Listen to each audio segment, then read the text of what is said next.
किशनपुर नामक एक छोटे से गांव में हरिया, उसकी पत्नी और उनके 2 लड़के रहते थे। हरिया के दोनों लड़के जुड़वा थे और दोनों शक्ल सूरत में हमशक्ल थे। जो कोई भी व्यक्ति उनको देखता तो वो पहचान नहीं पाता कौन रामू कौन राजू है इन दोनों में से। एक शाम हरिया अपनी पत्नी से बोलता है, अब तो बुढ़ापा आ गया और अब पहले जैसे हाथ पैर भी नहीं चलते। हाँ, अब आपकी और मेरी उम्र हो गई है, अब मुझसे भी घर का काम नहीं होता। क्यों ना रामू और राजू के लिए सुंदर लड़कियां देखकर उनकी शादी कर दी जाए। हाँ भाग्यवान, तू बोल तो सही रही है, लेकिन मुझे रामू की फिक्र है क्योंकि उसे काम में आलस आता है और वह कैसे अपना गुजारा कर पाएगा। बातें करते करते दोनों सो जाते हैं।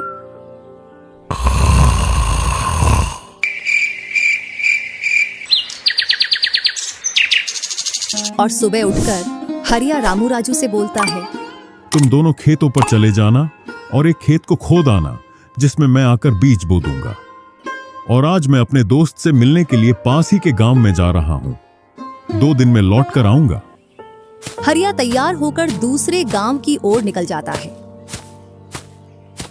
और रामू राजू भी खेतों की ओर चल देते हैं। दोनों खेतों में जाकर काम करने लग जाते हैं। रामू ठहरा कामचोर। वह थोड़ी देर काम करने के बाद एक पेड़ की छांव में जाकर लेट जाता है।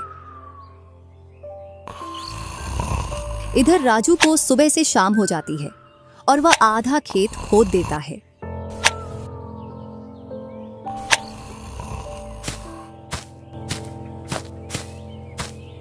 और हरिया भी अपने दोस्त के पास पहुंच जाता है। अरे भाई हरिया, कैसे आना हुआ? तुझसे मिलने की इच्छा हुई तो मिलने आ गया। चल अच्छा है, पहले भोजन करते हैं, इसके बाद गप्पे लड़ाएंगे। दोनों साथ में भोजन करते हैं। हाँ भाई हरिया, सुना सब कुशल मंगल? हाँ भाई, सब कुछ कुशल मंगल है। अब तो तेरे दोनों लड़के शादी के लायक हो गए होंगे। हाँ, दोनों शादी के लायक हो गए हैं और खासकर मैं तेरे पास इसीलिए आया हूं कि कहीं दोनों लड़कों के लिए लड़कियां देख आऊं। वैसे अपनी भी 2 बेटी हैं और दोनों खूब होशियार और चंचल है। अब दोनों की भी उम्र शादी के लायक हो गई है। अगर तुझे कोई एतराज ना हो तो क्यों ना इस दोस्ती को रिश्तेदारी में बदल दी जाए। इतना सुन हरिया बड़ा खुश होता है। जब वह दोनों लड़कियों को देखता है तो दोनों बहुत ही सुंदर थीं।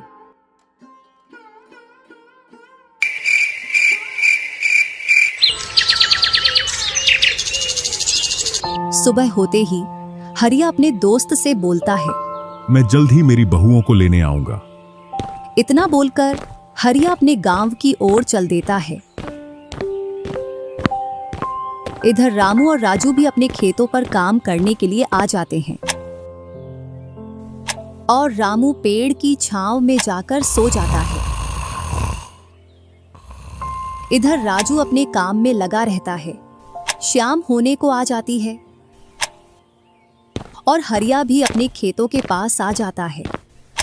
रामू की आंख खुलती है तो हरिया उसको आता हुआ दिखता है, तो वह खेत में जाकर काम करने लग जाता है। चलो घर, अब शाम हो गई और खेत भी पूरा खुद गया है।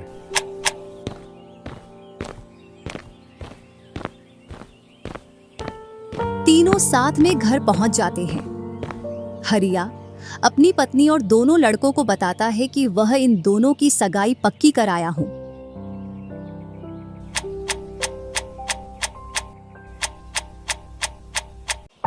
और वह कुछ दिन बाद दोनों का विवाह कर देता है। ऐसे ही कुछ वर्ष निकल जाते हैं।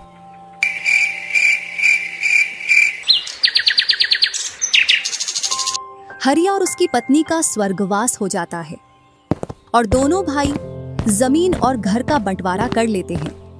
रामू अपने आलसी पने की वजह से खेतों में काम करने नहीं जाता और दिन भर घर में ही पड़ा रहता। इधर राजू अपने खेतों में दिन रात मेहनत करता है, जिससे रामू और राजू की फसलों में अंतर स्पष्ट दिखाई देता है।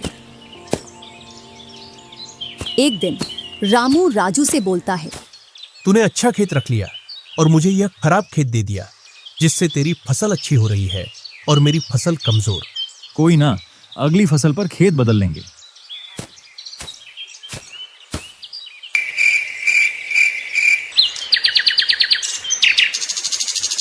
अगली फसल पर रामू राजू से खेत बदल लेता है और एक खेत ज्यादा ले लेता है।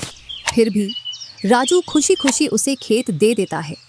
राजू के हिस्से में जो खेत थे उनमें फिर से वह दिन रात मेहनत करता। इधर रामू कभी काम करता तो कभी काम नहीं करता। रामू के पास बीज खरीदने के भी पैसे नहीं थे, तो वह पैसे लेने के लिए जमींदार के यहाँ चला जाता। जमींदार जी, कुछ पैसे उधार चाहिए थे, जिससे मैं अपने खेतों के लिए बीज ले आता और फसल आने पर मैं आपको पैसे लौटा देता। क्यों नहीं भैया, लेकिन आपको 2% ब्याज देना पड़ेगा। जी जमींदार जी, मैं ब्याज दे दूंगा।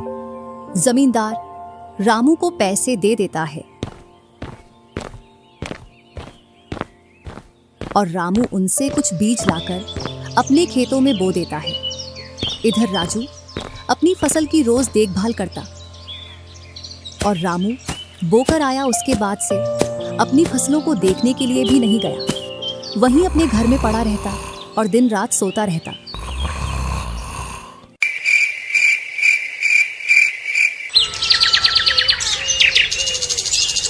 एक दिन जब फसल पकने का समय आया तो वह अपनी फसल देखने के लिए खेतों पर गया और फसल देखकर बोला, अरे इतनी कमजोर फसल!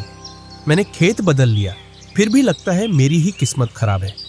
जो भी जमीन में लेता हूँ उसमें अच्छी फसल होती ही नहीं है। ऐसे कहते हुए वह अपने घर आ जाता है और अपनी पत्नी से बोलता है, राजू की फसल तो अच्छी है, बस हमारी फसल ही कमजोर है। ऐसा कैसे हो सकता है? ऐसा तो होगा ही।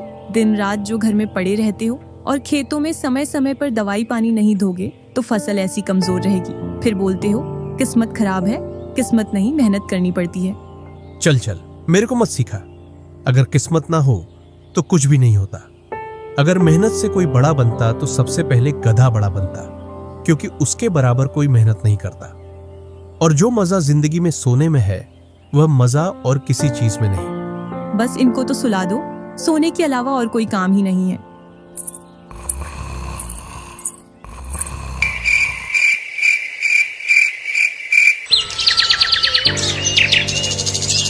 कुछ दिनों बाद जब फसल निकली तो राजू की फसल रामू से दोगुनी निकली, जबकि उसकी जमीन रामू से कम थी। रामू फसल को देखकर बोलता है, इस फसल को बेच कर आऊं या खाने के लिए रखूं? इधर जमींदार जी को भी पैसे देने हैं। अब इतनी सी फसल से कैसे काम चलेगा पता नहीं।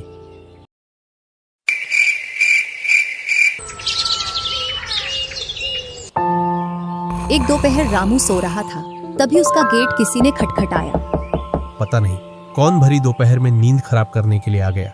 जैसे ही वह गेट खोलता है तो सामने जमींदार खड़ा दिखता है। क्या यह रामू का घर है? रामू ने सोचा, क्यों ना मैं इसे राजू के घर पहुंचा दूं। यह मुझे पहचान भी नहीं पाया। मैं तो राजू हूँ, वह वाला घर है रामू का। जमींदार सामने वाले घर पर जाकर गेट को खटखटाने लगता है। राजू गेट खोलता है और बोलता है, क्यों भाई, इतनी तेज गेट को क्यों खटखटा रहे हो? मैंने आपके रुपए लेकर खा लिए क्या? हाँ भैया रामू, तुमने मेरे जो पैसे लिए थे उन्हीं को लेने के लिए आया हूँ। तुमने बोला था फसल आने पर पैसा लौटा देंगे, जो तुमने अभी तक नहीं लौटाया। क्या जमींदार जी, आप भी दोपहर में नशा करके आ गए? मैंने कब आपसे पैसे उधार लिए? क्या तुम ही रामू हो? नहीं, मैं तो राजू हूँ। रामू तो सामने वाले घर में रहता है।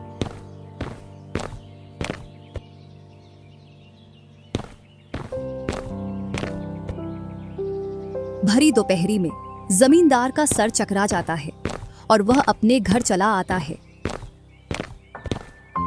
और घर पहुंचकर मुनीम से बोलता है, ऐसा लगता है मुझे कि जो पैसे रामू के दिए थे वह पैसे अब लौट कर नहीं आने वाले। क्यों, ऐसा क्या हुआ जो पैसे वापस नहीं आ रहे हैं? रामू और उसका भाई दोनों हमशक्ल हैं और दोनों बोल रहे हैं कि रामू वह है, रामू वह है। और उन दोनों ने दोपहर भर मुझे इस घर से उसे घर दौड़ाया। जमींदार जी, पैसे निकालने की मेरे पास एक स्कीम है। बोलो कौन सी स्कीम है? मुनीम जमींदार जी के कान में पूरी स्कीम बताता है।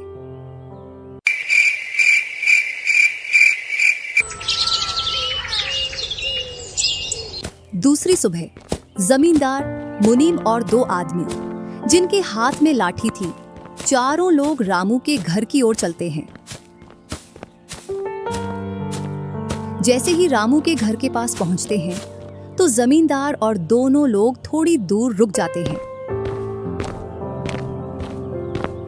अरे रामू भैया, बाहर निकलो, मैं पास ही के गांव से आया हूँ। जरूर जमींदार होगा, मैं आज गेट खोलूंगा ही नहीं। मैं तुम्हारी ससुराल से आया हूँ। तुम्हारे ससुर साहब ने तुम्हारे लिए कुछ रुपए और कुछ आभूषण भेजे हैं, क्योंकि बुढ़ापे की वजह से उनसे यहाँ तक आने की नहीं बन पा रही थी, इस वजह से उन्होंने मुझे भेजा है। इतना सुन रामू के मन में लालच आ जाता है और वे फटाक से गेट खोल देता है। कहाँ है पैसे और धन? क्या तुम्हारा ही नाम रामू है? हाँ, मेरा ही नाम रामू है। कहाँ है धन? यही पास में रखा है, चलो दोनों उठा लाते हैं। वह मुनीम के साथ चल देता। थोड़ी दूर चलने के बाद मुनीम जमींदार जी को बुला लेता है। जमींदार और दोनों लोग रामू के पास आ जाते हैं। लाओ मेरे पैसे लौटाओ, ब्याज समेत। मैंने आपसे पैसे नहीं लिए। ये ऐसे नहीं मानेगा। अब तुम दोनों के हवाले करता हूं, तुम चाहे जैसे इससे पैसे निकालो। और दोनों आदमी रामू को लठ से मारते हैं। रामू चिल्लाता हुआ, अरे भाई रुको, अरे भाई रुको, मत मारो, अरे भाई रुको, मत मारो। इधर वह दोनों रामू में दे लठ लठ बरसा रहे थे। तभी राजू गेट खोलकर देखता है तो रामू पर कुछ लोग लठ से वार कर रहे थे। तो वह दौड़कर उनके पास आता है और बोलता है, अरे भाई रुको। इस रामू ने आज से 5 महीने पहले मुझसे पैसे लिए थे। जब लौटाने की बारी आई तो बहाने कर रहा था। कितने पैसे हैं? 2000। रुको मैं लाता हूँ।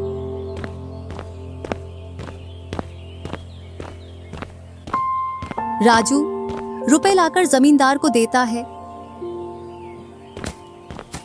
और जमींदार और उसके साथी वहां से चले जाते हैं। इधर रामू भी अपने घर में चला जाता है और राजू भी।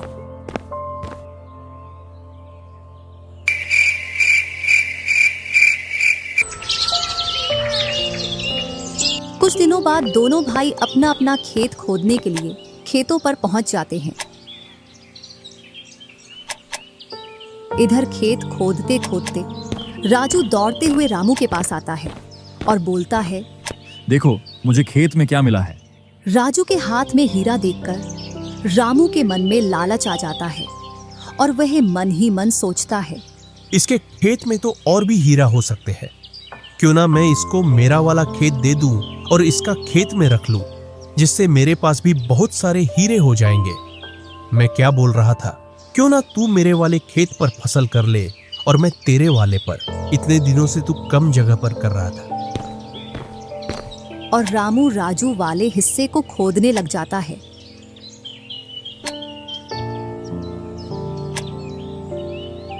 शाम तक पूरे खेत को खोद देता है, लेकिन उसे उसमें कुछ भी नहीं मिलता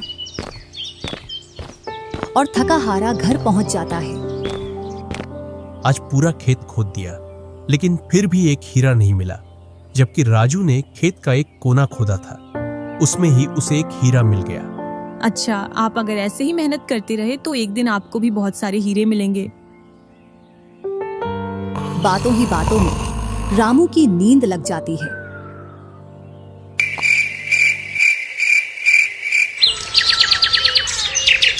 और जब सुबह होती है तब वह बोलता है, आज जैसी नींद मुझे कभी नहीं आई। हाँ, अगर तुम ऐसे ही मेहनत करते रहे तो आपको रोज ऐसी नींद आएगी। और रामू उसे वर्ष राजू की तरह अपने खेतों में मेहनत करता है और दोनों की फसलें बराबर निकलती हैं,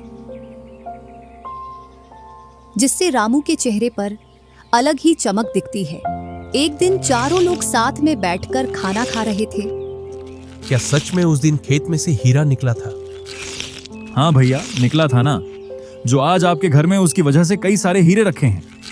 इतने में ही रामू की पत्नी बोलती है, वह तो नकली था आपसे काम करवाने के लिए। इसी प्रकार बातें करते करते चारों लोग अपने अपने घरों में जाकर सो जाते हैं।